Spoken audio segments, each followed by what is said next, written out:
भाई कोनो गाना सुनाओ, दिल खुश हो जाए एकदम। हे बैठल रोवेली गुजरिया हो, चुनरिया में दाग लग गइल।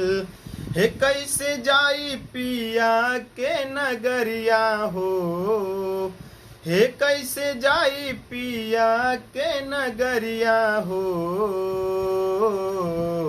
चुनरिया में दाग लग गइल। बैठल रोवेली गुजरिया हो, अरे जिया प्यास। चुनरिया में दाग लग गइल।